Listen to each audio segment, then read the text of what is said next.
All right. We live, me and my guy Chuck and Chubby. This is it's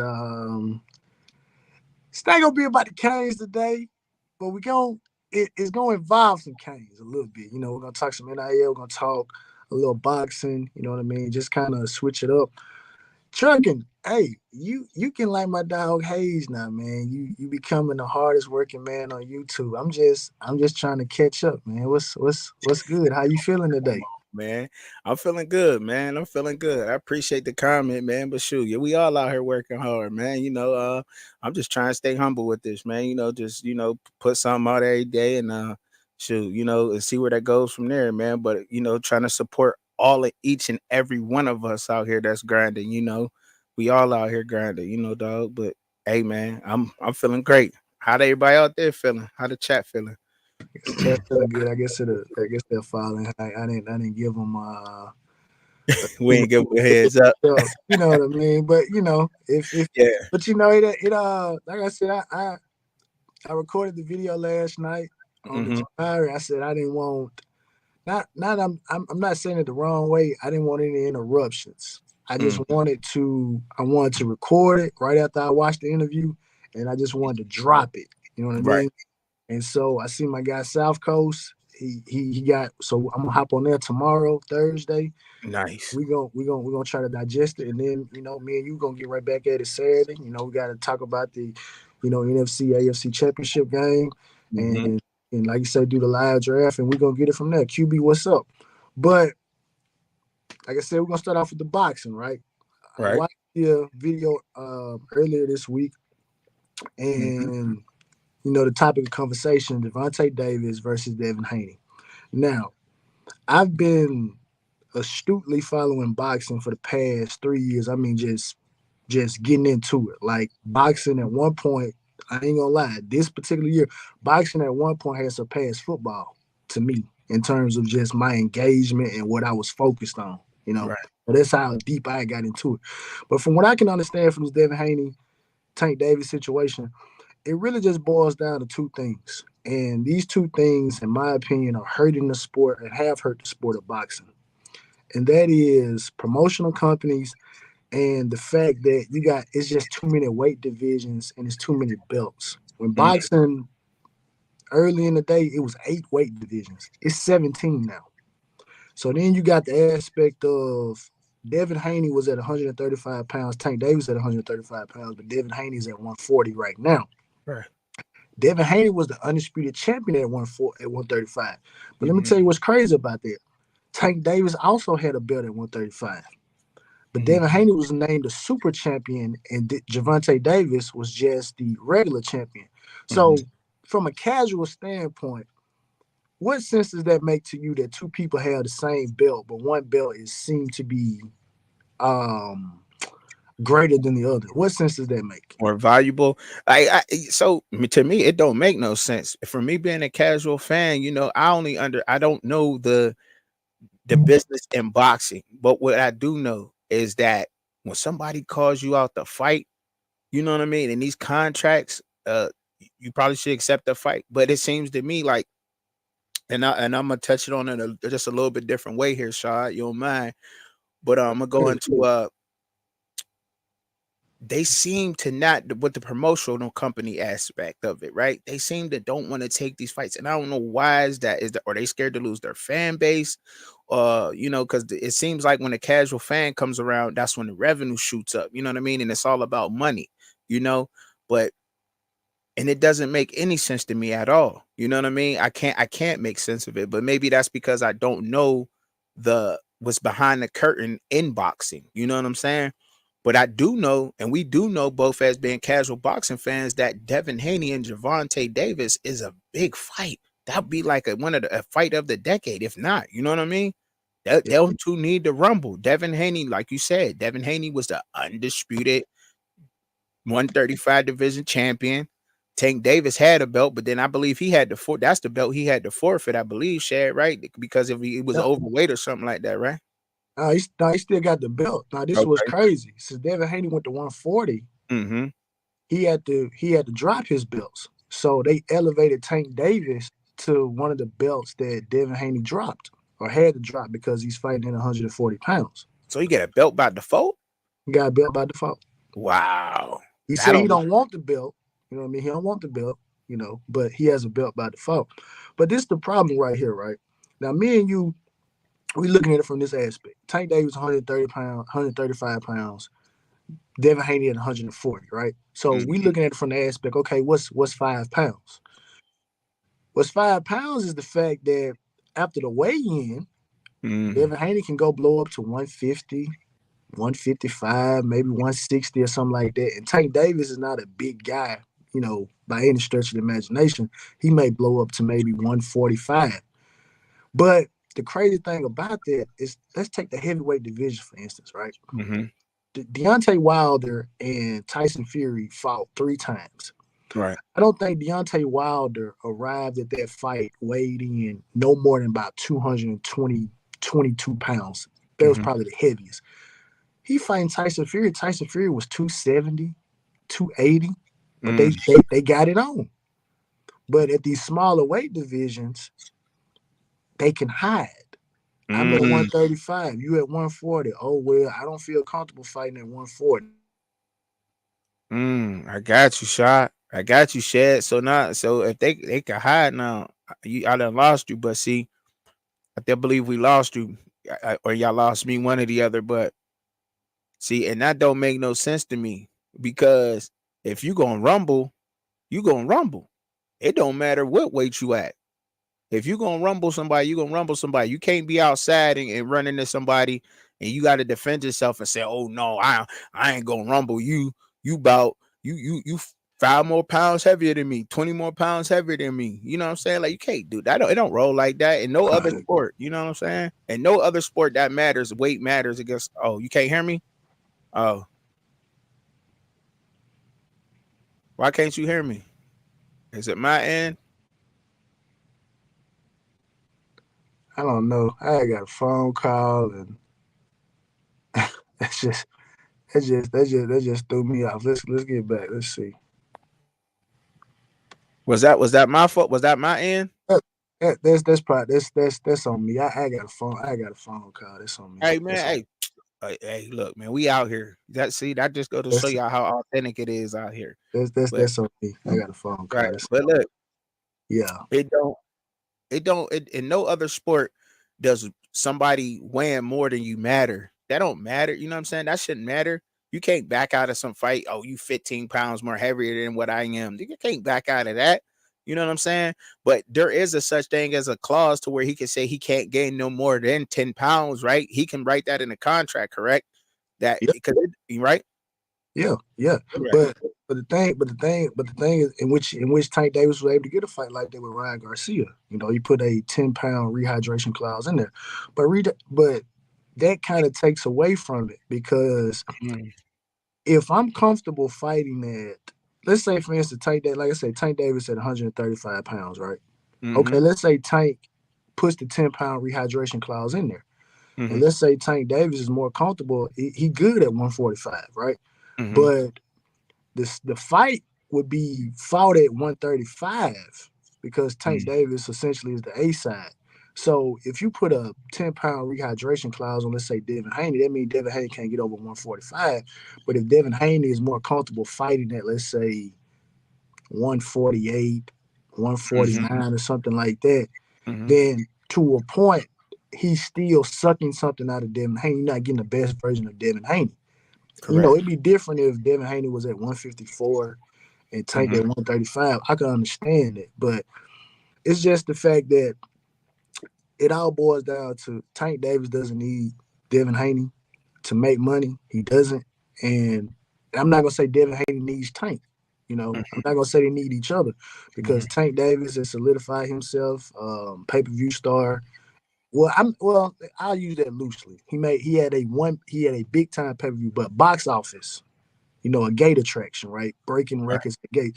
So you don't necessarily need Devin Haney to solidify what he's trying to do, But I salute Devin Haney. Devin Haney trying to get the best fights possible. You know what I mean? Right. But That's the whole thing on that. But yeah, boxing is just in a weird space right now. Yeah, because like you can't how is Devin Haney the champion and he's sending out contracts to fight people? Like y'all supposed to be wanting to call him out. Like for a point in time, I was like, okay, I respect Ryan Garcia because Ryan Garcia was calling him out. Like, I'll fight, all right, I'll fight Devin. So I'm like, hey yo, even if Ryan Garcia was going to lose, I look at that like part of his legacy. Like I called out Devin Haney. I wanted to fight Devin Haney. I didn't back down from Devin Haney. But when you like, oh, you got to get with Al, or you got to get with Floyd, or you got to get with Floyd, or you got to get with Al, and you got to get with him or her, and then I got to go ask my mama. You know what I'm saying? Like all this other stuff Yeah. get weird. Like man, like come on, man. Like to the casual fan, and I'm speaking in that from that point of view. Like it looks like you're scared. Rather, you know what I'm saying? But then there is a side that I don't understand of, like you said, like the money wise and everything, they don't need it. I feel like this is just more or less of a shit. Let's call it what it is. This shit is this a motherfucking testosterone matchup. You know what I'm saying? This to see who it is out there. This is for their world too. I feel like this is for their world because they all in there. Shakur, Ryan Garcia. They say Canelo, but I heard Canelo some other thing about Canelo. But Tank Davis and Devin Haney, them five have to fight each other. They have to fight each other. We have to see that, like that. You know what I'm saying? Well, none of them will fight Canelo. Canelo fights at 168. So okay, so that's the point. Okay.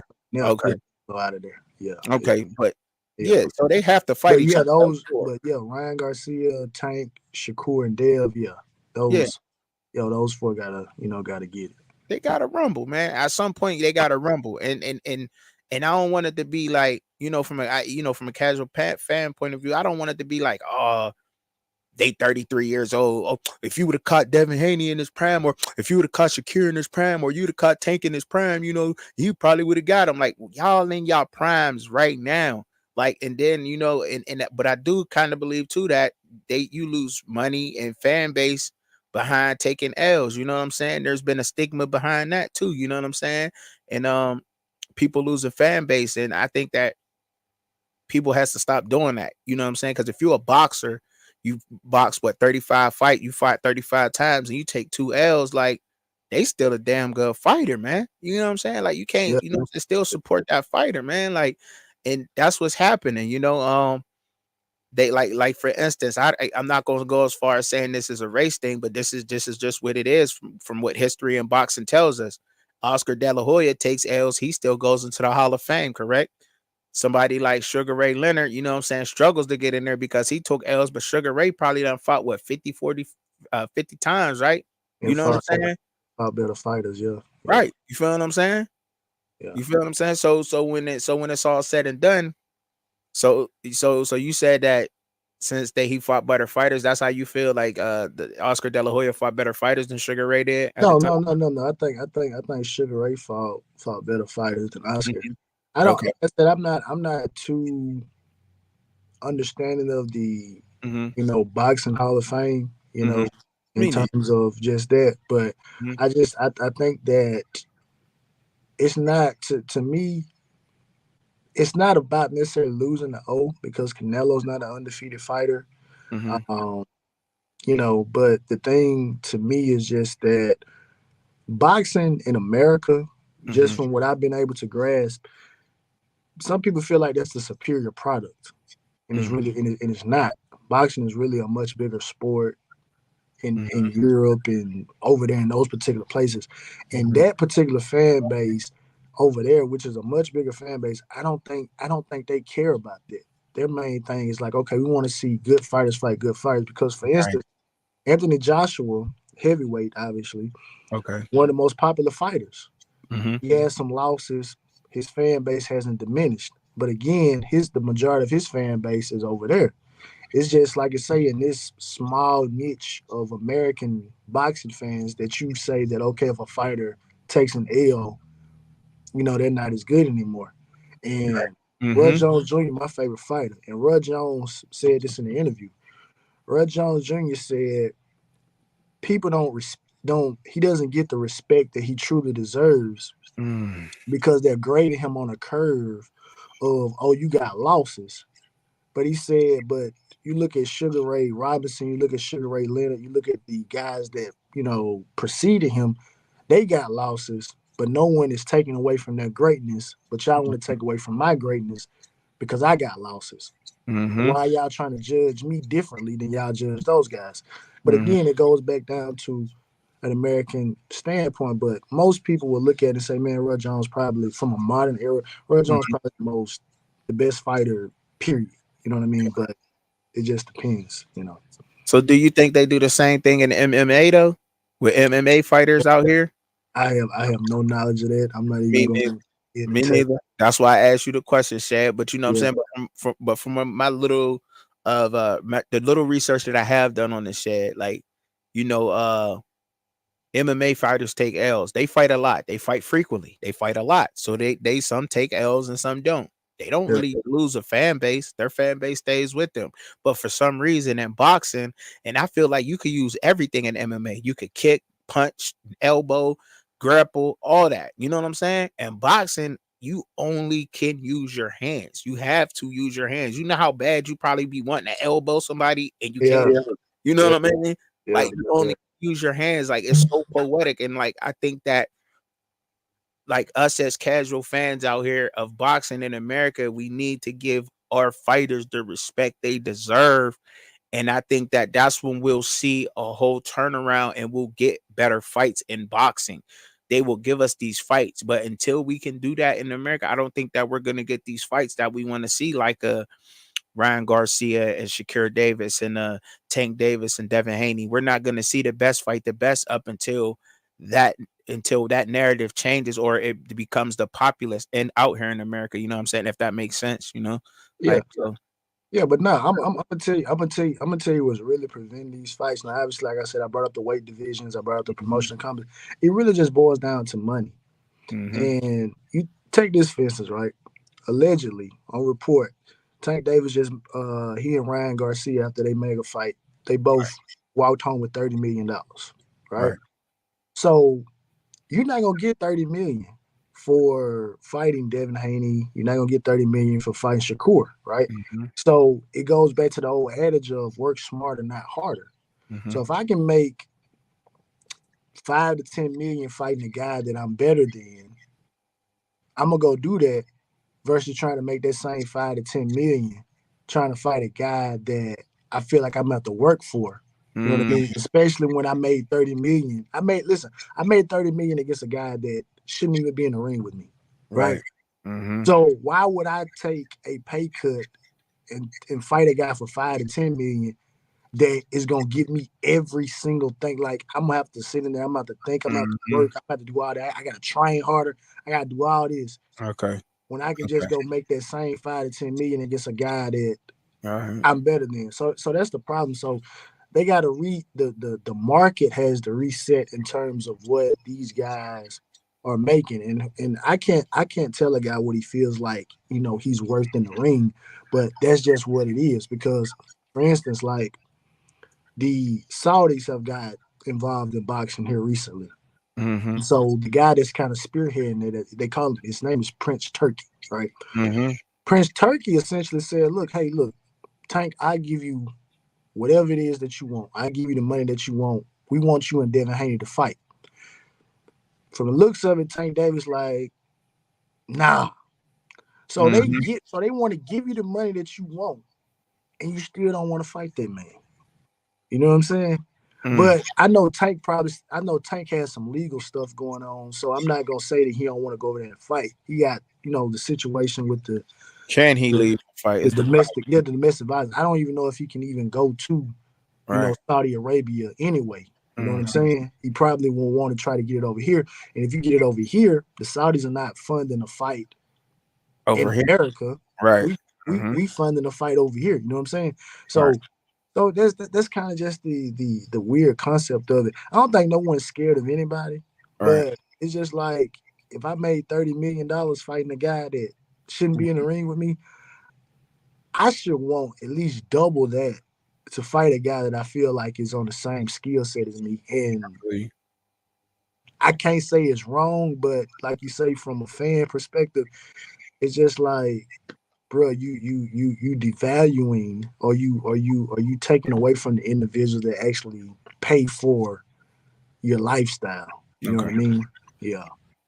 Yeah, I don't think they're. I mean, I don't think there could be no bigger fight than that, though. Really, Tank and Haney. I don't think there's a bigger fight than that. So, like, what's up with Shakir and Tank? You know what I'm saying? Let's get a Shakir and Haney. You know what I'm Well, saying? see the thing about that here recently is Shakur Stevenson has hurt himself because of his last fight. He fought Edwin De Los Santos, and he said he went into the fight.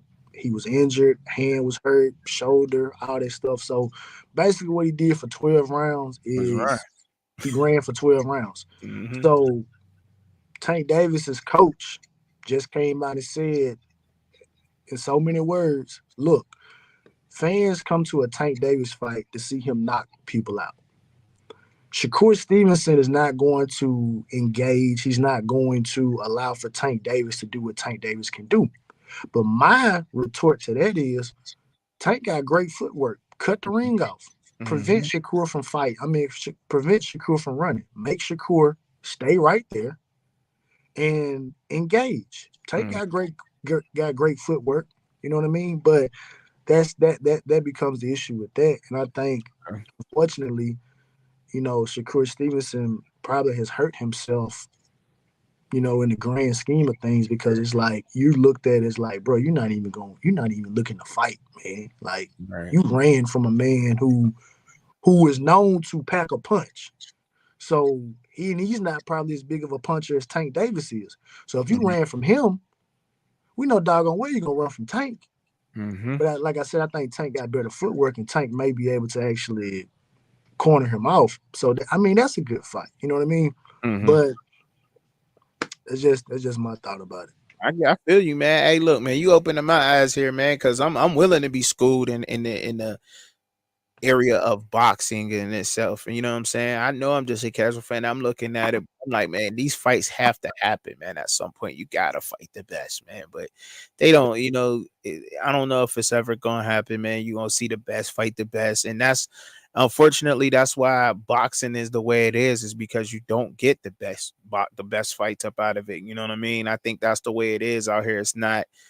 Um, it's not alluring enough to the casual fan to even pay attention to because you know what I mean. You get a bunch of people like who's he, who's that, Yeah, fighting them, and it just don't work. They're like he gonna win the fight. You know what I mean? How yeah, many rounds is he gonna knock him out in or yeah, whatever else? And that's like that don't work for me. But yeah. yeah, I get that, man, and I appreciate that knowledge too because I pay attention to boxing enough, but a little bit. But I'm a casual fan, I'm not gonna sit here and lie, sit here and act like that. Oh, I don't. Did I go mute again? Can you hear No, me? you good, you good, you good, Okay, you all good, right, you good. I thought I went mute again. You gonna have to put it on do not disturb, dog. No, I don't know what that was. That was a little glitch right there. I don't know what that was. Yeah. What's up? What's going on with everybody out there in the chat? So you want to jump up ahead on these NIL thing, this Yeah, NIL yeah, situation?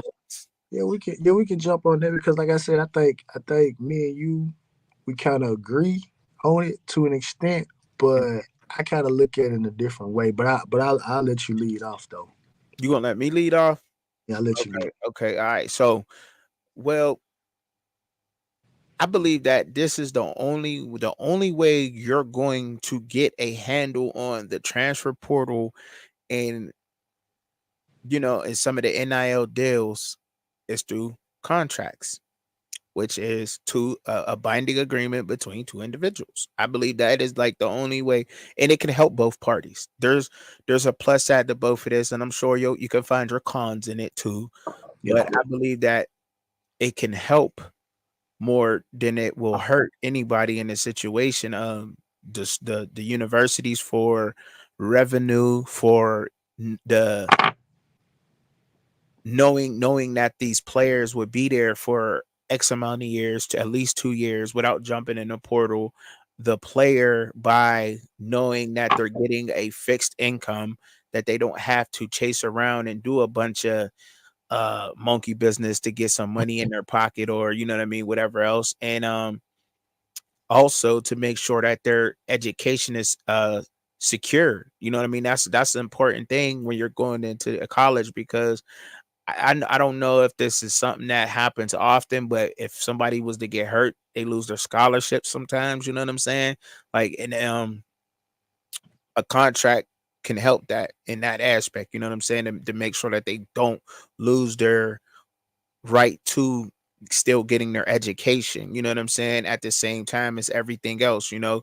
Um, but I believe that's like the one thing that you can do. And then some of the ways that this can be possible to be done is like I thought about it on the fly, really, you know what I mean? I haven't put too much thought, but every head coach for every sport, right, can act as the GM of that said sport and going through the schools or universities AD as being the owner of a sort, you know what I mean?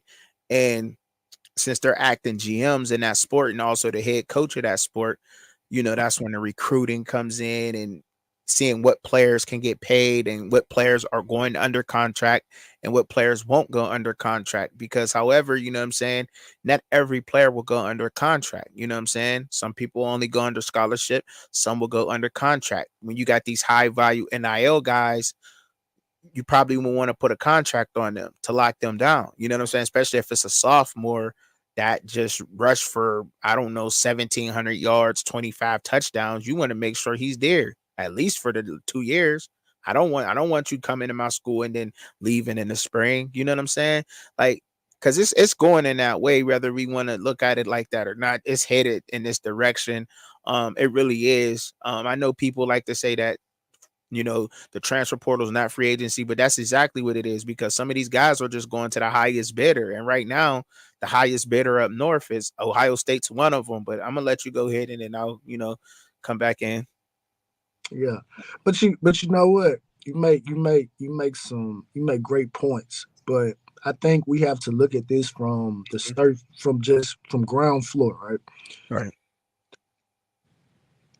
It's NIL Hmm. is the face, is what they are trying to sell. When Okay. at the end of the day, it's really pay for play, right? Right. So I think that's what I think we have to do that, because what the one of the bylaws is like, look, you're not supposed to utilize NIL money or incentives to entice a player to go to your school, right? Hmm. So the contract thing that's a great idea, but seeing is that most scholarships are a year, I think you're kind of looking at it from the vantage point of, okay, are you signing yearly contracts? Because it's like, okay, I'm a free agent after each year, Hmm. because it was I was on a message board and a guy actually brought this particular subject up. It was an article that someone had written, and I can't remember. I think I did a video about it. I can't remember exactly what he said, but that was one of the provisions in it. And I said, well, the problem with that is most people are looking at it from the standpoint of, okay, what about the guy? Okay, guys are hopping in the portal, guys are leaving. And I Hmm. said, what's being left out is, well, what about the guys that the coaches, they say, hey, you need, I think it's best if you try to find somewhere else to go. What about those guys? And I think so much is being brought up because all of these guys are not hopping in the portal, you know what I mean, because they're coveted. Some guys are in the portal because their current situation, they're not wanted there anymore. Right. And so I think that's what has to, kind of be done, because I think it's always going to be more, it's going to be less quality in the portal Hmm. than it is quantity. It's going to be way more quantity, Hmm. but it's going to be way less quality. Right. And so I think what's going on is that people are looking at a couple of big name guys leaving, Hmm. because if you really look at the numbers, it's really not that many. When you look at the total number of portal entrants Hmm. versus the, like, guys that can be game changers, Hmm. it's a finite amount of guys that are hopping in the portal like that. Right. You know what I Right. mean? And Hmm. I think for the most part, I think high level guys are pretty much staying at the universities that they're at. Obviously, you got the occasional, you got Quayshawn Judkins, which his situation kind of makes sense. All right, y'all have ran me in the ground for the past 2 years, and y'all haven't given me any type of indication that that's not going to be the case for next year. All right, I'm gonna leave. Right. Um, Jordan Addison, when he left, went to USC. Okay, well, I played with Kenny Pickett. I wanted Biletnikoff. I've watched the backup quarterback in practice, and Mm, y'all are not being active in the portal. I'm right, gonna go USC. Okay, right. I can understand it. So I haven't really seen a guy, and even this particular year, I know he's a Florida State guy, but I like the guy, Keon Coleman. Mm-hmm. I didn't like the quarterback that y'all had. He transferred out. And then I watched the backups in practice. Y'all are not active in the portal. Y'all didn't go get Malachi Nelson, who was right there in Detroit. Y'all didn't get him. So not Malachi Nelson, but Dante Moore. Dante Moore is the one that was from Detroit. Y'all Mm-hmm. didn't get him. So what am I staying for? I'm gonna go to Florida State. So the guys that are really filling up the portal are guys at the Division II level, in my opinion, lower levels who more than likely are not in situations where they can get NIL deals because just of the financial constraints of the school, Mm-hmm. and just guys who are just roster fillers for the most part. I don't really think it's that many game changers. So I just I can understand the contract, but like I say, the water gets murky when it's like when you have that postseason meeting with the players and you tell them like, hey, hey, look, you didn't really meet any of the goals or any of the benchmarks that we had set out for you. Yeah. And we just brought in a guy and we like him. And then Mhm. we go and then we like this guy over here in the portal. We'll help you and assist in you try to get to another location as best as we can, but that's all we got for you. You know what I'm saying? Yeah, I feel you, man. Great, great points, and the way you just broke it down gave me another different, gave me a totally different understanding of how that may work. And what about those other guys, right? But still, like I believe that it's just this the only way that this is going to calm down the portal. You know what I mean? Like a little bit because these freshmen that's coming in, right? 5-star freshmen, 4-star freshmen. Some of them think that they're getting promised. Some of them are getting promised they're going to be playing regardless. You know, they coming in highly ranked, and these are a lot of the guys that are skirting the next year. You know, let's just be honest. Yeah. You know what I'm saying? These are the guys who are making the moves, and and I believe that it's going to influx every year. Every year, it's going to be more and more of these 4 and 5-star freshmen that are being promised and buttered to go to these schools that's going to be jumping in the portal. Now I'm not saying like it's this is going to take place, but I do believe that this we're headed in this direction as far as college sports is going. And do I think that is bad for the sport? I do, because I think that it also can hurt their development too. You know what I'm saying? But I do believe that Shad, like this, it's going in this direction. Of that. And if they don't get a handle on that, I believe that the NCAA may step in, and that's what nobody wants. Nobody wants them to step in. The schools should get ahead of this and try to get a handle on that and handle it a little bit better. Even try to bend these rules because they already been bending the NIL rules. So let's just be honest. Like, people are going to the highest bidder. Like that's going down. They're doing it. They're doing that. People are going to the highest bidders, and but you're going to see more and more of these 4 and 5-star freshmen jumping in the portal every year for the bag. And if it's not for the bag, it's because they didn't get what they was promised at these schools. You know what I'm saying? And that's just it. They're still young. A lot of, like you said, though, you made a great point, because a lot of these good players that's been at these schools that understand the college system, they're staying put at their schools. Their NIL deals is already set in stone. They know what they got there. They know the area, what they have to do on a day to day. You know what I'm saying? But these young guys, they like, look, I'm coming here. I'm trying to take a spot. You told me I was gonna get a spot. I could have went to, I don't know. I'm here at the UNC, and you telling me I could have went to Tulane and started. You know what I'm saying? I could have went to Right. Memphis and started. You feel what I'm saying? Like, Yeah. you gonna tell me this? And I think that we're gonna see more and more of that. They're gonna have to get a handle on it. I think this just that's the beginning. We ain't seen nothing yet. I don't think we've seen nothing like what this portal is about to really do. This, like, the next time we see this, probably next year or the next time the portal, it's gonna be crazy. Like, it's going to get out of hand until they get some kind of control in it. But that's the only way they're going to be able to control it. When that happens, is contracts. You know what I'm saying? When that happens, that's it. Like, it's contracts. You know what I'm saying? That's Yeah. it. Yeah, but you know what? And it's kind of I'm glad you brought that up because it kind of when you said the guy, oh I could have went to Tulane, I could have went to Memphis, Mm-hmm. and it's a it's an older gentleman, right? He's a scholar named Thomas Sowell, right? I read his books and listen to a lot of his videos that he does. And Okay. one of the things that he talked about was that you have individuals from an academic standpoint that are being mismatched with universities. They're going to the universities that have all of the fanfare, right? And Mm-hmm. so when you said that, it made me think about, okay, this is kind of essentially the same thing. Whereas you have a guy, let's take like a let's take like a Kamani McLean, for instance, right? Because Mm-hmm. you have done Colorado coverage. Obviously, Kamani McLean was committed to the University of Miami. So Mm-hmm. Kamani McLean is at Colorado, right? Most people are Mm-hmm. looking at him to start, 5 star, based on what recruiting services say. If you're a 5 star player, you should be able to start soon. But when you Mm-hmm. look at Kamani McLean's makeup, right? He's 6'2", but what was he, 165, 170 pounds? You're not Lightweight. ready to be, yeah, you're not ready to play D1 ball. Mm-hmm. But I mean, at that level. But if Kamani McLean would have gone, which you went to a situation at Colorado, but it's rebuild. But let's say Kamani McLean would have went to a school like, let's say like a Memphis or something, Mm-hmm. where your physical stature wouldn't be a hindrance to you because most guys are already that weight, and then you could build up to it, and then maybe after 2 years, then you can maybe transfer to a bigger school because your body has gotten there.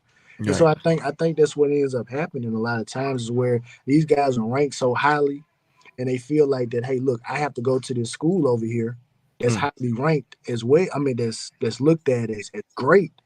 They're Mm-hmm. getting a lot of talent. When the reality of the situation is, at the end of the day, it's about tape. It's about footage. You can get drafted from anywhere.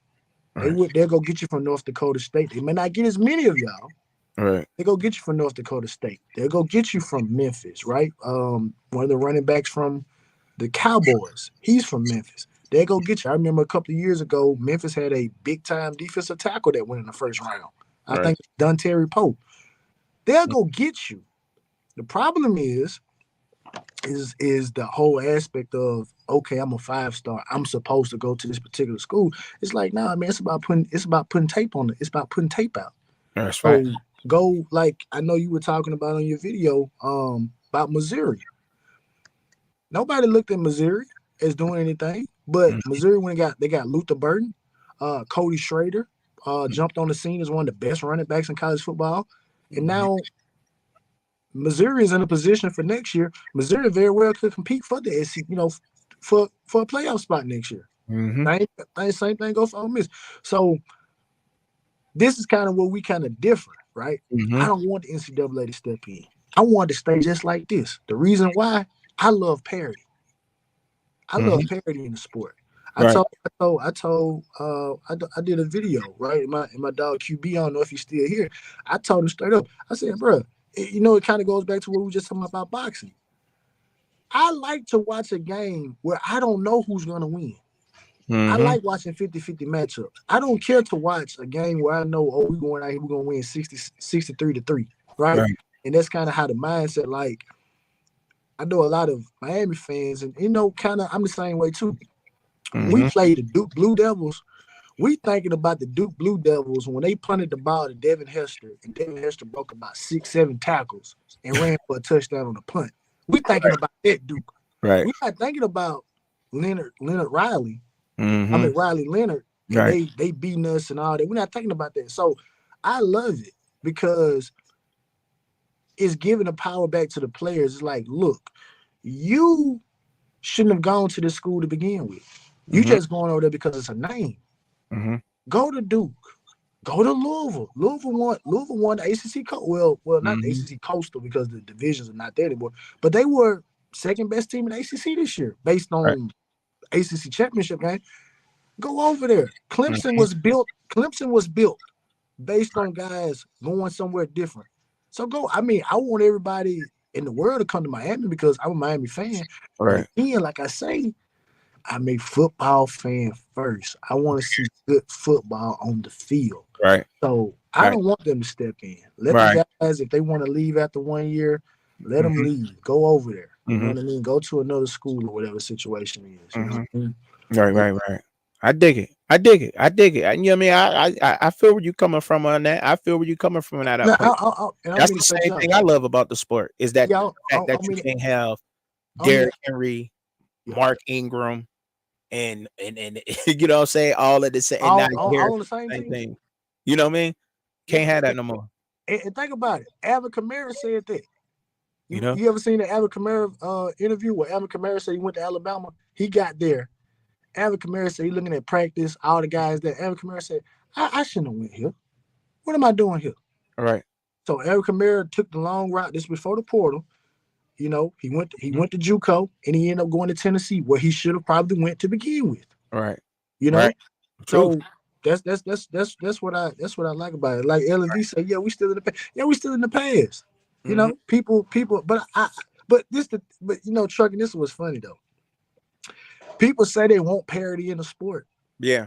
But the reality of it is, you don't want parity. You just want your team to start being good. True parity is, like you say, a Missouri coming out of nowhere. Because I remember when Missouri first went to the SEC from the Big 12, and they said, oh, well, man, Missouri, that Big 12 ball ain't going to work. Missouri ended up winning the SEC East the first 2 years they was there. That's parity. Yeah, I think we seeing it in college football. I mean, college basketball right now. College basketball is all parity. There's no undefeated teams out there in college basketball. You don't know who's gonna win week in and week out in college basketball. I can't wait until March Madness happen because there's no team that you can look at in college basketball and say they're gonna win a tournament for sure. No, you can't do that. I get that, and that's the way football's going. I admire it. I do. I admire it. The fact that it's like that you can't have a stacked wide receiver room with Jamar Chase, Jarvis Landry, Odell Beckham. You can't have all them at the same, you know what I'm saying? You know, you can't have that no more. I like that, but I think that not everybody needs a contract, man. Not everybody's going to earn one. You know what I'm saying? Not because I'm not giving a contract to everybody, but I'm just saying what I'm saying is that's only way that you're going to be able to handle this, and because it's going to become a frenzy out there at some point in time. And that, but you're right though, and I didn't think about it like that, Shed. But that's why we needed to talk, because I didn't think about it like that, because I don't want it to take away the purity. I hope it don't take away that. You know what I'm saying? Because I like the fact that you're watching the games and you like, oh, I don't think no college football team going undefeated. And that's the way I feel right now. I don't feel like there's going to be an undefeated team next football season. I know I don't feel that way. I don't feel like somebody's just going to go 12-13-0, no losses. No, I don't think that that's going to happen next season in the NCAA. I don't. No, I just don't. No, I don't say it either. And like I say, that's the great thing about it. Right. See, the thing that a lot of people are saying, okay, this is ruining college football. It's not, to me, it's not ruining college football. What is ruining is, I think it's a large contingency of people who care about recruiting. And with social media, they garner some type of affinity for a lot of these players because they look, I followed you, or I hashtag this, I do all that. I don't do recruiting, right? I'm a fan of the team, right? Either you are Miami Hurricane or you not. That's just what it is. So I'm in the wins business, right? So what do I look like saying, like, okay, Cam Ward just came to Miami. Cam Ward may be the starting quarterback. Cam Ward is here 1 year. Am I supposed to look differently at Cam Ward because you're here for 1 year? No, you're a Miami Hurricane right now, right? I don't care. You went to Washington State. You was an Incarnate Ward. You're a Hurricane now, right? It's about wins and losses, because the thing of it is, right, is some people, if you're a historian, like, okay, you know the roster front to back, you'll say, okay, well, Cam Ward was a transfer. But Cam Ward is going to leave and go to the NFL draft. If he has a successful year this year, it's going to say quarterback from the University of Miami, Cameron Ward. That's what it's going to say. Exactly. It's not going to say quarterback from Incarnate Ward. It's not going to say quarterback from Washington State. So I just, Cuban kind of tripping me out. But no, but but that's what I'm saying. So I think those are the ones that are seen as killing the sport, are the ones that are that are so consumed with recruiting. If Mm-hmm. you just a fan of the sport, you should be in the business of, look, I want to see the best games possible. That's Right. what I want to see. That's Right. what I want to see. It don't matter what it is, you know what I mean? But Mm-hmm. that's just my thought process on it. Me too. I want to see the best. I want to see the best games too, man. I think we agree there, man. I think we agree there. Right there with that. And I don't know if that's contradictive of what I'm trying to say about the contracts, but not that it's saying it's gonna happen right now, shit. Because I don't think so. I don't think there's gonna be a need for it right now, dog. I don't. Um, but at some point, I believe that it's gonna be coming in the future, though. But I definitely don't want to see that, man, going on. So I gotta ask the question, man, since I'm here with you, man, and you ain't gonna be on with me again till Saturday. So how do you really feel about that comment that Jakari talked about? Like, you know what I'm saying? Jakari was I did watch your video. I watched it. I watched your video. I did. And you explained a little bit to me on there. But I feel like you was I don't feel like you let everything out, Shed. It just feel like you was I don't feel like you let everything out for real, dog. I'm just keeping it Yeah. 100, man. Like, you know what I'm saying? I see you in the chat. I see you on your videos. It's like almost night and day a little bit. And I'm like, hold up, man, this ain't Shad, man. Like Shad, he keeping it professional, but at the same time, like you can explain it better. And I'm like, hold on.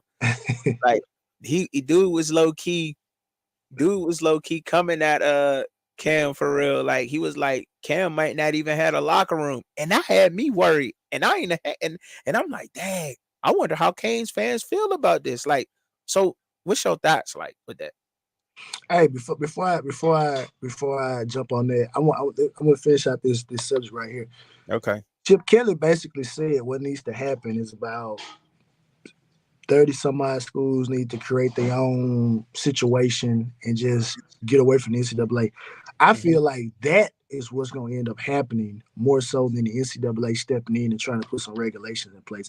I think about the universities that can afford it, Yeah. that have the athletic backing, have the money to do so.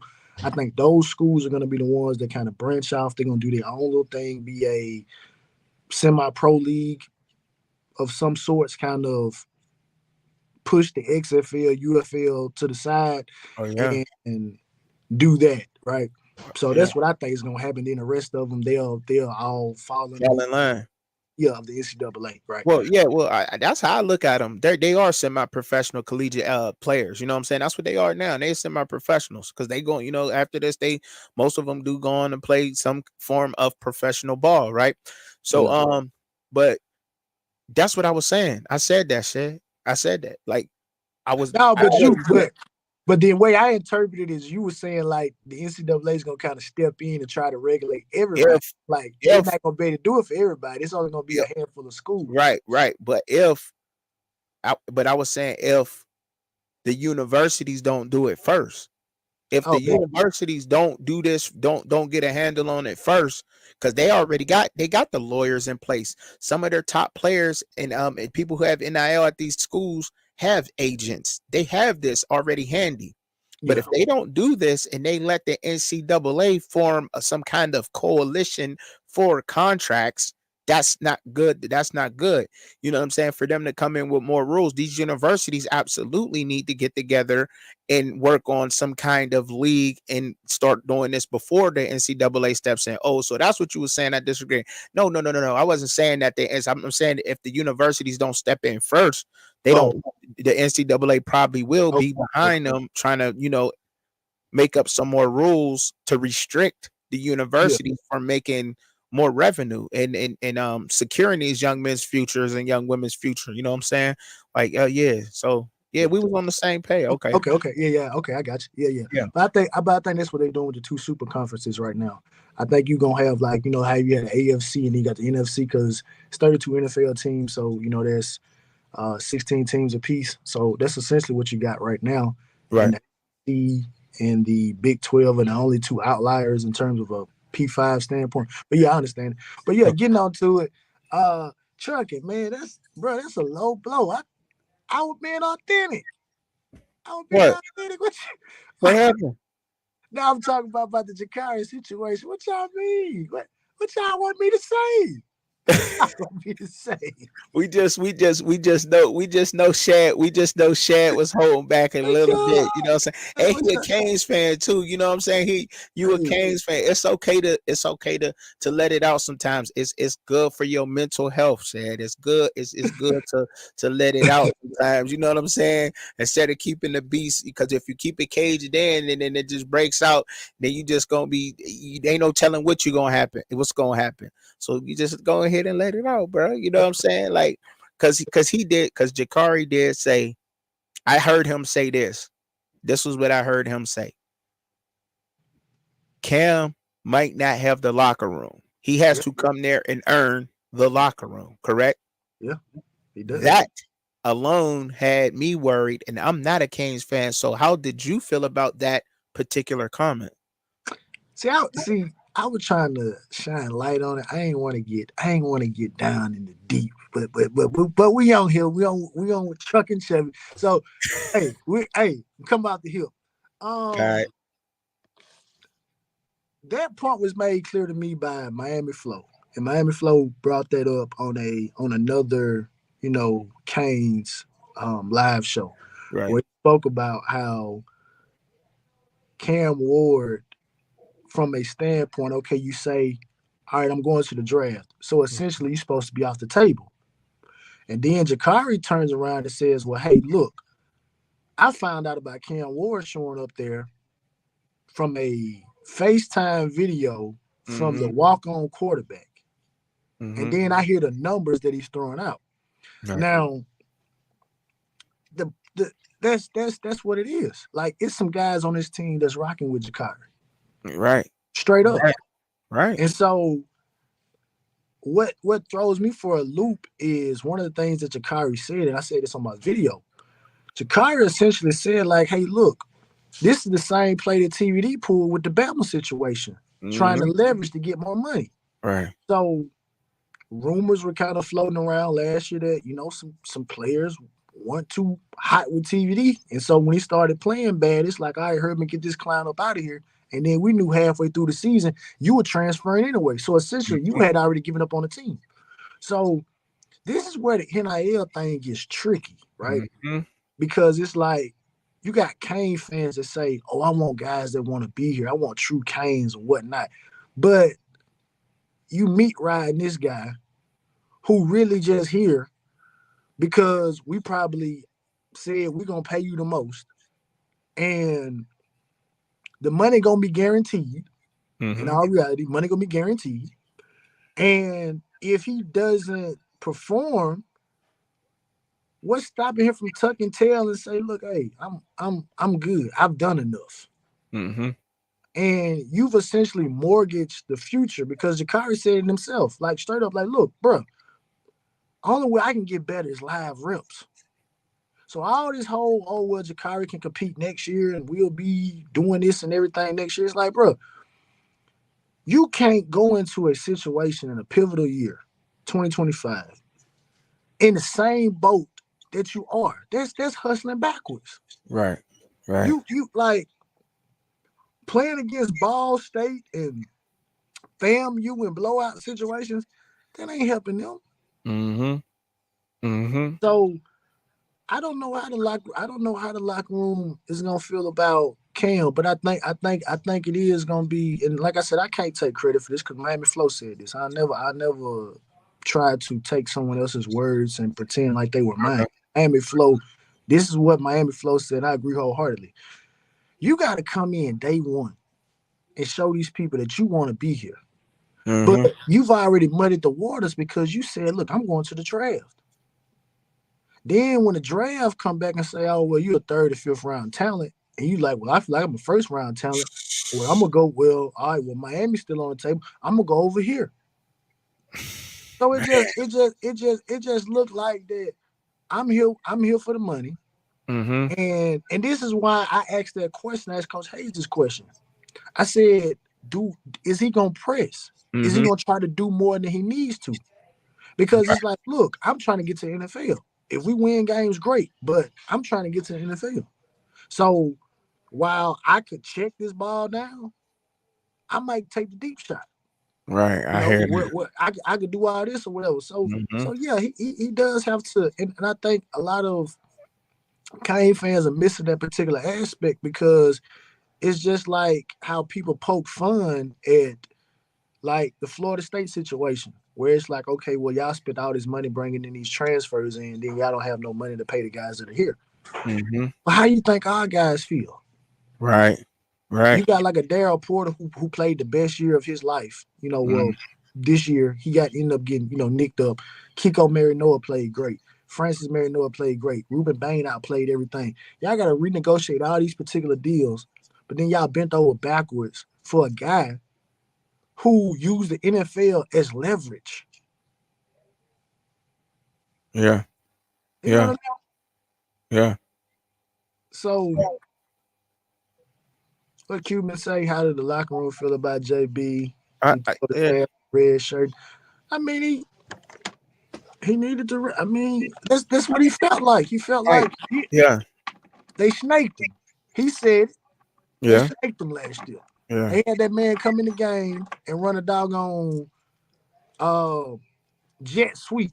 You're the quarterback. What are you running a jet sweep for? Hmm. Yeah, Well, I could say from on the outside looking in that from what I mean. I hope that this does not mess up the Miami Hurricanes locker room. That Jakari Brown and Cam Ward can try to find some middle ground. It sounds like Jakari is saying he's going to compete for the job. He's not just giving up his entitlement to that job as long as he's been there, as much work as he put in with the scout team and everything else that he's been through with the Hurricanes up for Cam Ward. And I respect that from him. I respect that from him. That goes to show the nature and the attitude of the Miami Hurricanes locker room from an outsider, okay? From an outsider. Now, I just don't want it to ruin what's going on down there at all because y'all got two great quarterbacks. You know what I'm saying? Like we always say, if a shoelace happen to break, y'all got somebody that can go in there and get the job done to keep on going with y'all going. But I had no idea that Jakari Brown had not played as many games as he didn't play. The playing time he get, he's 6'5" and 235 and got Jets. I didn't know that, bro. You know what I'm saying? So it's to me. I'm glad I'm not a Canes fan because right now, if I was a Canes fan, I would probably be like, um, I didn't even know how to feel. I don't want to say it. This isn't.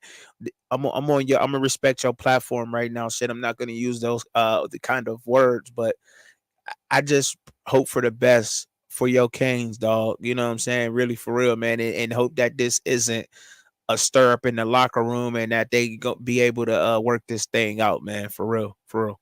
but you know what? One of the other things I took away from this is the way Jakai broke it down and say, like, look, just the timing of when he shows up. Hmm. The portal window is about to close. So you show up, you say that you here right at basically I can't hop back. I can't get in the portal now. I ain't made no phone calls.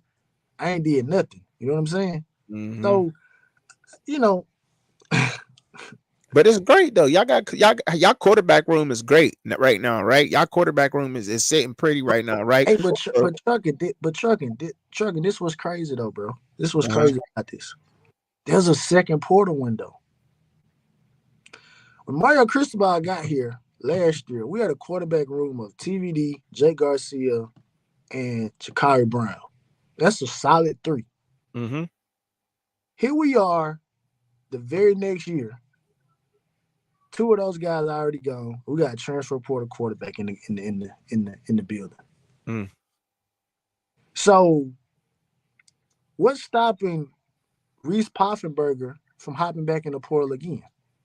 Mm. Jakari did not rule out in that interview, and I said that at the end of my live. He Hmm. didn't rule out that he was gonna stay if he don't win the job. He didn't rule that out. So what could look like an ideal situation could Okay. go from sugar to ish in the after I'm sure the spring game is gonna be April 17th, April 19th, somewhere that week of. it can go from sugar to ish real quick. Right. Right. And the other thing that y'all are doing, and I made mention of this. If y'all are giving Cam Ward the job, if Jakari is that naive, hey, bless the young man. But you very naive right now. I know in your mind you feel like you're gonna compete. That's what the coaches say is gonna happen. There's no competition. That man is quarterback one. And the bad thing about it is they're going to have to break that playbook down in order to get Cam Ward up to speed, which is simultaneously going to slow Jakari and Emory down because they already know the stuff that y'all about to show Cam. We ready to go to level 2 or 4, but we gotta go back to level 1 for this guy. Right. Right. And then, like Jakari said, y'all don't even know if he gonna be the guy. Because trucking, like I said, you're a college football fan. I'm a college football fan. Right. Nobody knew Bo Nix was gonna be that. Nobody knew Jaden Daniels was gonna be there. Nobody knew Michael Penix was gonna be there. Right. Nobody knew that. But I guarantee you, everyone thought that Notre Dame had an ace in the hole with Sam Hartman. That didn't work out. No, it didn't. No, it didn't. So you don't know. And like I said, I don't know. And I said it like this. Right. I don't think Cam Ward fits this particular offense because Cam Ward he's not in this offense. We don't run an air raid. Right. And people think that you can just break these habits and break all this stuff. Like, this man has been used to being the man, hero ball, so to speak, backyard football. You don't just break that in 1 year. You don't. Yeah. So, like I said, I'm not gonna dump on the coaching staff for this. But yeah, this is kind of snakish because you're gonna tell a man, okay, you the future here, but then you want to turn around and bend over backwards. Like again, they made the joke about it in the interview. Oh, Prime 112, Rick Ross.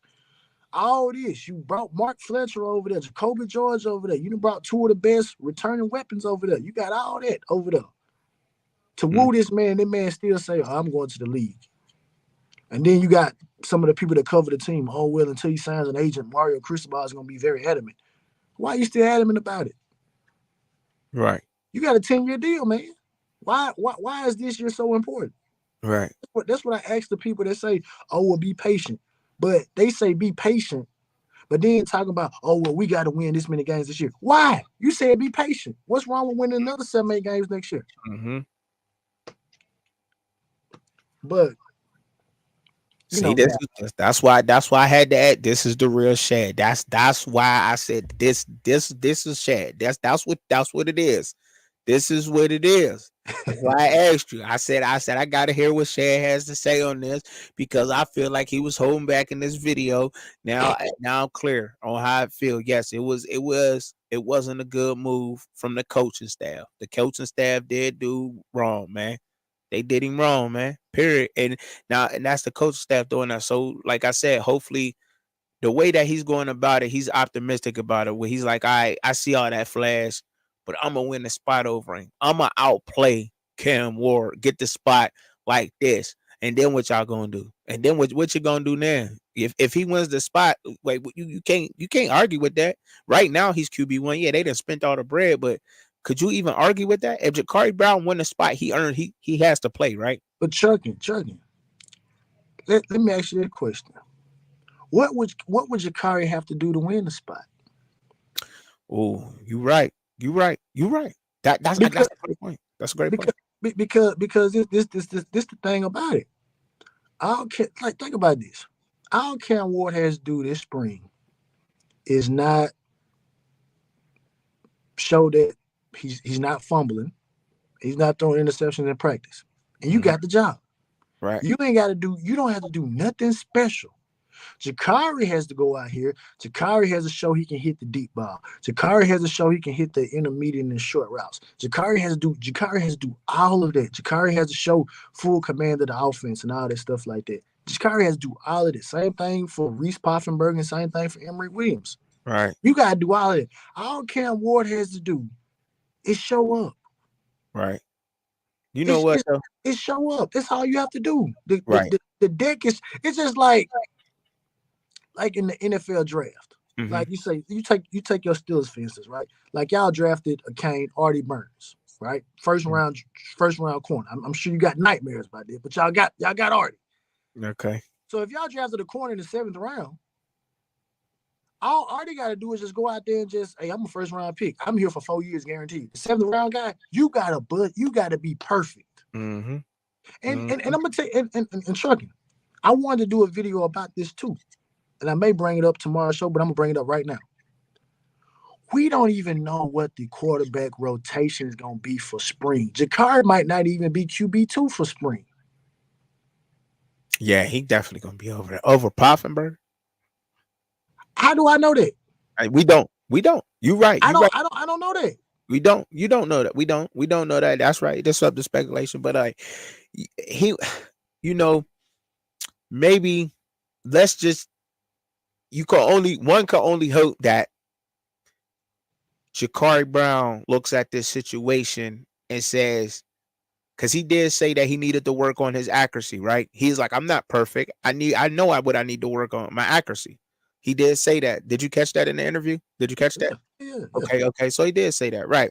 Yeah. So maybe he could learn how to sling the ball from watching Cam Ward. Maybe he can learn some things from Cam Ward. But Trucker, check this out. Guess what else he said in the interview? Yeah, go ahead. When they notated that, look, we're gonna take T out the game, right? And I got 4 games to play. They told me I was supposed to go in the Florida State game. He was supposed to start that game. They put Tyler Van Dyke in the game. Messed it up. So let's put this in perspective. Y'all, and again, he said, not me, these are his words. His people close to him saying, man, bro, Kyrie, they look like they trying to hold you around, bro. They bringing this dude in. They told you supposed to play. You didn't play. And Jakari, I give it to Jakari because you're not supposed to go all out, right? Because again, you still gotta go back to the team, right? Yeah, those people still hold your future in their hands to an extent, right? You can leave after spring, but this is a dirty game. And I'm glad that he broke it down. He said high school football is about relationships. College football is about business. Right. So, Jakari, you can't go on there and trash them maybe how you want to trash them. Yeah, you got to say what you said. Yes, I believe in God and faith and everything like that. Cool. Yeah, you're supposed to say that. Because if you go over the line and you hop in the portal, what the other coach going to do? They're going to call Mario Cristobal. They're going to call Shannon Dawson. Mm-hmm. And I remember this clearly. It was, I think it was Gerald Willis here in Miami. And I think Brevin Jordan. It was Brevin Jordan. And I think the teams were calling back to Manny Diaz and stuff, asking about Brevin Jordan. Okay. And they flat out was like, oh, well, Brevin, he's lazy. He don't do this. He don't do that. Woo-de-woo like that. And to many extent, Brevin felt like they cost him some bread. Right. So, Jakari, you playing a slippery game right now, my man. I'm glad that you were transparent like that. It gives us a lot to talk about. But at the same time, you got to go right back to the Heck Center. Right. You got to look right. You got to look Shannon Dawson, Mario Cristobal right in the face. After them people know that you went on there and said, y'all told me I was supposed to play and I didn't play. Right. Right. So it's nothing Jakari Brown can do outside of Cam Ward breaking a shoelace. I don't think it's nothing that Jakari can do to win this job. So do you respect him for that, dog? Do you respect him for that, dog? Respect you, Jakari. Yeah, you respect Jakari, dog, for all that, for all him hanging around, man. From you being a Canes fan. I know you're a college football fan too, but you're a Canes fan also. I really wish I could ask a diehard Canes fan, do they respect Jakari for sticking around and showing that, that part of his character? Because when I seen that interview, dog, I got to be honest, man, that made me a fan of Jakari, man, for real, man. You know what I'm saying? Because I know I made it. I was part of the whole hype thing of Cam Ward. I'm guilty of it. I'm not going to sit here and act like I didn't make a video on Cam Ward going back to the U and all this and that. I'm not going to perpetrate and act like I didn't do that, because I did. I absolutely did. Not Yeah, knowing the history into the Canes. I research and follow so many teams. I'm not in deep with the Canes like that. You know what I'm saying? But look, I'm a fan of dude, man. The way he broke that down in that interview, and it gave me a glimpse of who he really is as a person. I just wanted to ask you, as a Canes fan, like, do you respect that? You know? yeah, yeah. Okay. Yeah, you have to. You have to respect, right? You know, people playing in your face, Uh huh. and you keeping a certain level of, you know, professionalism. Right. You're not throwing a temper tantrum on the sideline. So yeah, you got no choice but to respect it, right? And I'm Right. gonna tell you, I'm glad he touched on the pass to Xavier Restrepo that he missed against Clemson, Mm. right? And how he said that you know, being transparent. Hey, that threw me off the rest of the night. And I'll say this: I commend the coaching staff for taking him out, not allowing for him to drown, put Jay Garcia in to shoulder the rest of that load. But just the fact that, you know, guys kept that throw in circulation on Twitter and kept just blasting it when it was talks of, oh well, Jakari might play this week, he might start. Mm-hmm. Y'all want to put that back in circulation. You know what I mean? So it is what it is, man. Like I said, man, and it's just like this with any fan base, right? Right. You got some people that are fans of the team, and you got some people that are fans of people. Right. And the people that are fans of people, they make it hard for true fans to thrive because y'all can go out here and say these type of things and deflect, and then you can say something one day and then turn around and say something else the next day, and people still line up and listen to what you say like you speaking the gospel. You know what I mean? So, but at the end of the day, I don't see nothing that Jakari can do to win this job, because we had the same issue with De'Aaron King when, because De'Aaron King, the first athlete that got an NIL, well, first football player got an NIL deal here in Miami, and De'Aaron King was hurt, but due to NIL provisions, De'Aaron King had to play. Mm-hmm. So if the rumor is true, 1.7, maybe $2 million that he got. Ain't nobody about to let that sit on the bench. You about to get that man every single opportunity, even if you have to dumb the playbook down Yeah, to for sure. He just definitely playing. RPOs and slant routes. That Right. man is starting. Yeah. I mean, yeah. I mean, yeah. I mean, he definitely coming in there. He got us to. You like you said, the money that he was paid to come down there and play. You know what I'm saying? Um, he did produce. He did produce up there at Washington State. You know what Yeah, I'm he saying? You did. can't deny that he did. Yeah, He do know what he doing back there throwing the ball. However, you know what I'm saying? Yeah, the whole way that he went down there, I could understand from being a Hurricanes fan from that point of view, like how or why you would feel some kind of way, like, you know what I'm saying? He playing face. He trying to play your face. You know, he want to go, you know, he going to the NFL using the NFL for leverage and all those other kind of things like that. And nah, that's really not a good situation. But I do think that he gonna go down there. I don't know. I don't know if he's gonna go down there and ball and make the right decision and play hero ball, especially now with all this other ish going on right now. But man, I just, you know what I mean. I really hope that that's not the case down there, man. But I had to get that question out there, man. I had to get that question up out there, man. So some other things, you know, or whatever else, man. But I think we covered everything tonight, man. I got the question I needed. You were saying, I heard you say just a minute ago, you were saying like people could go out there and say what they want to say and something of the gospel. Like what did you say? yeah. They can they'll go out there and they'll say Mm-hmm. one thing like it's the gospel, Mm-hmm. and then when they proved wrong, it's not Mm-hmm. true. Mm-hmm. They'll turn back around and they'll pretend like they didn't say that, and people won't look at them any differently. You know what I mean? Man, see, you know what, man? That is why when you out here, you can't fake. You got to be a little bit transparent. You got to be transparent with people. You know what I'm saying? I never claimed to be no kind of expert or anything like that. You know what I'm saying? But to know what I know is it. And and I do my damn research. You know what I'm saying? I work hard at this shit. You know what I'm saying? Ain't no joking, ain't no half stepping all day, all damn night. You Yeah, know what I'm saying? yeah. And these and I think and I know a lot of people out here that do that, man. You get a lot of these perpetrators out here that do that, man. And a lot of people follow them, bro.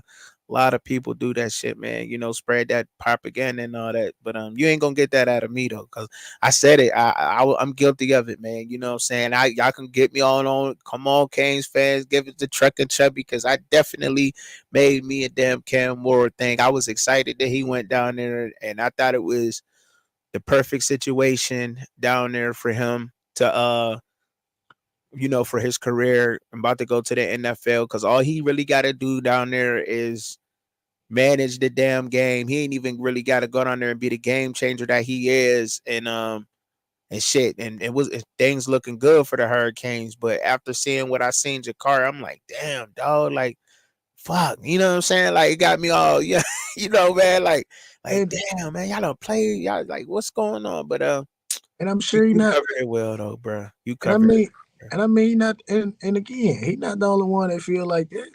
He just the only one that's out there that's sincerity. Yeah, man. Yeah, man. But man, hey, look, man, I And hope I hope they be straight, man. I hope they I'm gonna be tell, straight. Oh, I'm gonna tell you something else, Chubby, before we get out of here. The funny thing about it is the perceived leader or the school that he wanted to go to the entire time was Ohio State. They oh, didn't, and they didn't give him the time of the day. what? They didn't give him the time of day. Oh, They didn't host him on a visit or anything like that. And again, like I said, that was the perceived leader. There was a lot of reports out there like, oh yes, he wants to go to Ohio State, Ohio State, Ohio State. Ohio State, Ryan Day, they never seemed to be interested in it. well, hopefully we don't get caught up into that bull crap, because the same people that be writing them and telling them kind of stories is them same people you just said. Soon as they Yeah, find out they wrong, they won't never admit that they was wrong. They act like they wasn't. You know what I'm saying? And so hopefully it ain't that, man. But yeah. you gotta love how authentic and how real you is as a Canes fan. Like, you ain't got that bit, like you ain't out here like this, like, nah, like, you know what I'm saying? Like, you really out here and you on your about with them Canes, dog. You gotta respect that, man, because not a lot of fans is like that. Not a lot of people is like that and authentically out here like that, man. And you gotta But respect that, dog. but you know what? But you know what it is though. It's like I said. I'm a fan of football first. Mm-hmm. So I can't. Mm-hmm. I'm not gonna be blinded because it's like okay, like on a Saturday, if my team, I'm not gonna let my team losing, ruin my Mm-hmm. whole weekend. Cause shoot, Right, it may be Georgia, Alabama playing later that day. You know what I'm saying? So I'm right, gonna get right back into it. I'm a fan of football. So no, I'm not. I'm not gonna do that. But it's some fans that's all they watch. You know what I'm saying? right, Like right now, just this general talk. It's not gonna do a lot for the core, right. as they listen to me. But at the end of the day, it's about, branching out and, finding more niches. It's a multitude of people out here that's looking for people that's bringing genuine, content. So, it is, I appreciate it. gotta give the Appreciate people what they want. Yeah, I yeah, no appreciate doubt. it, bro. Hey, so let me ask you. I started this new thing, bro. This whole little a team that will ruin your season, right? Yeah. You know what I'm saying? I started this whole little thing. Like, before we get on up out of here, give me a team, any conference that if teams don't watch out for next year, that'll ruin their season. It ain't got to be a good team. It's a team that'll ruin your season. If you ain't on your A game playing against this team, they will ruin your season. Well, you know what? I've adopted in my second team this year Syracuse because Mhm. I like Fran Brown. So I'm going with Syracuse. They got got Cal McCord up there for a year. I think that brings a little stability to that room. Mhm. I think they got a nice staff up there, and and I think they probably obviously they're gonna be active in the portal. So I'm going with Syracuse. Okay. All right. Fair enough. Fair enough, man. Fair enough, dog. I like that. I like But you that. know what? Let me. But you know, you said any conference, but like I said, I'm a football fan, so like, I have to Any- go. I gotta go through every conference. So Okay. that's my pick for the ACC.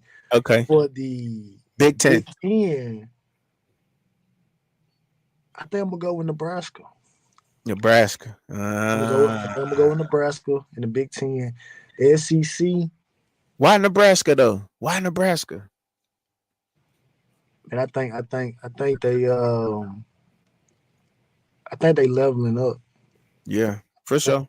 I think they're going. I think they doing some things, but it's gonna be to me. It's gonna be out of because I'm looking at it from a vantage point of a team that could probably because somebody got to replace Michigan. Michigan gonna drop down, but Yeah. I think Nebraska gonna be. I think Nebraska gonna be that team.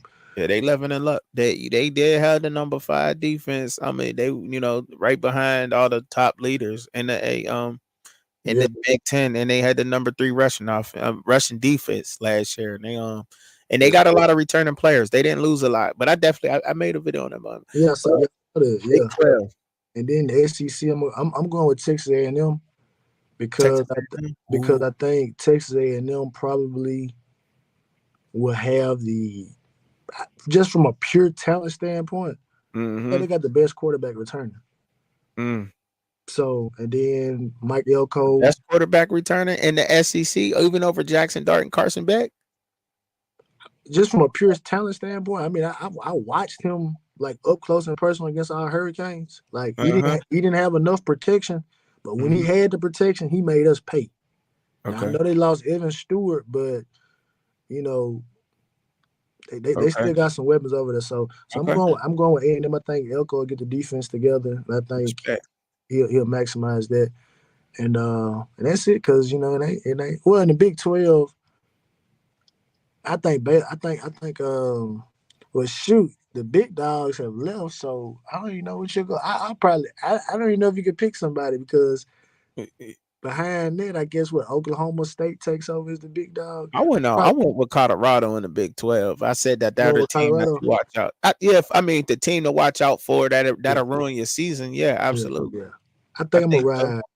I think I'm gonna ride with. I think I'm gonna ride with TCU. I'm a, TCU. Ooh, TCU. You think they're gonna have a bounce back year this year, yeah, dog? yeah, yeah. I Okay. think they go. All right. You know what? I was thinking. I thought you was gonna say Texas Tech. I honestly thought you was about to say Texas Tech, bro. I don't know why. I thought you about to say TT, bro. I Nah, nah. don't know why. You don't like what they was putting together last season, But towards you the end of know the what? year. But you know what though? I Yeah. will say this though. I think Kansas is gonna be the best team next year. Ain't they man? They different, man. They is, man. They different, bro. They is. They always. It's like next man up out there. They recruit well out there, man. Yeah. Yeah, Kansas, yeah. yeah. You talking the Jayhawks, correct? Yeah, the Jayhawks. Yeah, Yeah, man. They football team came up the last couple of years, yeah, man. They've been yeah, on it, man. yeah, They, yeah. they I mean, shoot, they start losing late last year. What they ain't lose till what week They 7, had 8 one. last year, right? Yeah, had one of the best running backs Yeah. in the country. Yeah, which Mhm. was crazy because the Big 12 is known for the passing game, but they had two of the best running backs in college football. Yeah, And man. They was Ollie, pounding it, man. yeah, Ollie Gordon and I think last name is Neal. Yeah, Was yeah. it Brooks? Taj Brooks was out there. Was it Brooks? I think last name was Neal. The Oh, running Neil, not Brooks. Okay, yeah, Neil run. Yeah, he for Kansas. Yeah, Neil. yeah, That boy, boy. yeah, yeah, Neil for Kansas, boy. Jeez, that man was running that thing, boy. He was strong too, man.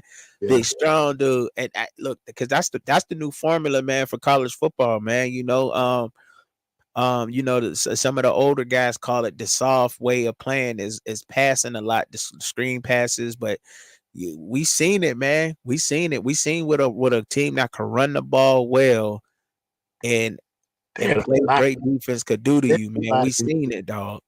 Hey, we got you know what? We gotta do a show about that. We gotta kind of dig into that Michigan team though. That Michigan team, Yeah, we man, gotta they kind of dig. they was on fire, man. I mean, Yeah, look, and people just kept on talking about how bad the experts kept talking about how bad the Big Ten was, and I'm like, I'm up that way, Shad. So I see the Yeah, Big yeah, Ten ball. You know what I'm saying? I get it. yeah, Them the channels I get when I just throw the antenna hanger in the back of the TV. You know what I'm saying? yeah. You But yeah, feel me? I get up we on got it. Yeah, right. You we feel got to me? we got to talk about that Michigan team though. Yeah. But like I said, we're gonna get some stuff cooked up though. Yeah, Right. But definitely. man, that Big Ten, man, they balled, man. They balled out, man. They was tougher than what a lot of people thought, man, for real. I mean, even the teams like Michigan State, you know, their record was horrible.